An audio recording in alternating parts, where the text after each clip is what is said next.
I once had a boss who, she was my manager, assistant manager to the manager, and I once had, she was the person who I got along with the most when I first started my job. I worked there for 4 or 5 months before I started to realize that she was someone who tried to be the main manager, even though she was an assistant. She was doing her job the way she was supposed to until she started to get more demanding. She started to treat me like a child. She used to to treat me with no respect, no anything, and she taught me like she really treated me like a child by telling me to have power hour, which was basically saying, "Hey, let's have the quiet game for an hour." I wasn't allowed to talk. Me and my coworkers weren't allowed to talk to each other, to um, anybody except for her and customers, which was normal. But when you're frustrated with your manager, do you ever get anything done? When you're frustrated with anything or anyone, does anything get done? No, definitely not.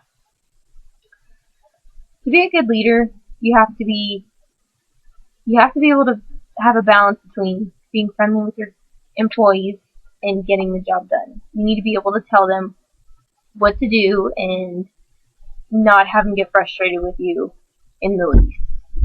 Um, and you should be a good leader because if you're not a good leader, then why should anyone want to work with you or for you? If you're a demanding leader, then why would someone want to work for you in the least bit anyway? To become a good leader, it's more about being encouraging. If you're too demanding, no one will want to work for you. It's easy to slip up being a demanding leader. Um, when you're demanding, it increases frustration. It increases resentment. Why would you want to? Why would anyone want to work for you when they're frustrated? It only creates a lack of disrespect. And honestly, a lot of relationships are built on respect. Almost every single one. And not to mention respect. Leading into that, respect must be earned. It can't just be given. You have to earn it. Some people think that just because they're in a higher power, that they're allowed to treat you like you're the low man on the totem pole, and that's not okay. Diplomacy is, I can't stress how important diplomacy is. Say you have two employees who are fighting, and you have to be a mediator. You have to see both sides of it, even though you agree with one or the other more. It's best to be complacent, get your employees where they need to be, and if you don't, it just creates the job, and it makes things more stressful. Why would you want to work in a stressful environment? And things don't get done. They don't get done right. They don't get done correctly. Um, Not to mention, if you're not equal with your customers, with your employees, then why would they want to work for you? Why would, if you're not equal, then if you're treating someone above everyone else, it's not an equal working environment. Why would someone want to work with someone who is getting more rewards, more praise, and more anything? It's not fair, and it creates distrust above anything. And you don't have to trust people you work with fully, but you want to trust them enough to get the job done and not resent them at all. Let's see. Inequality is probably it creates the most problems in the workplace. Um, it can lead to a downward spiral of a bunch of people, basically. And whenever people start to go downhill is whenever you start to lose your leadership skills.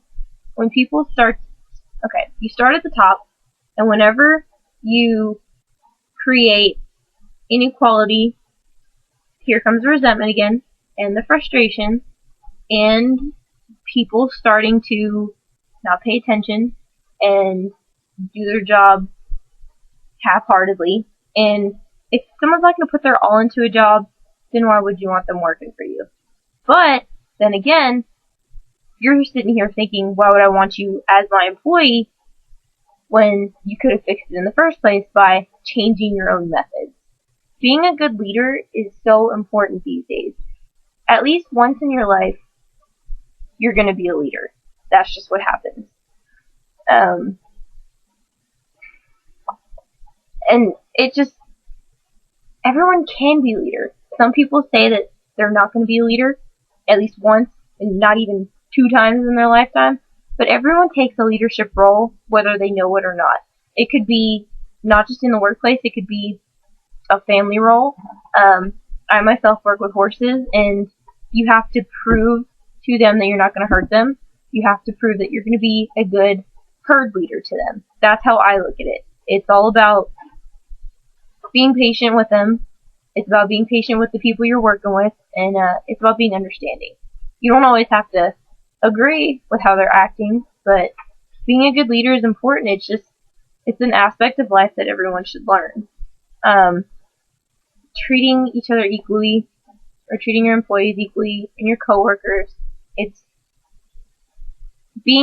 Equality is a big thing in life no matter what. It just goes along with being a leader, and it goes along with respect and life lessons and everything like that. And be diplomatic. Being a good leader is important. Being a leader is important in life no matter what you're going to do. It's going to happen whether you like it or not. So, take it or leave it, and hopefully you can learn a couple things about being a leader sometime soon if you need to. Thank you.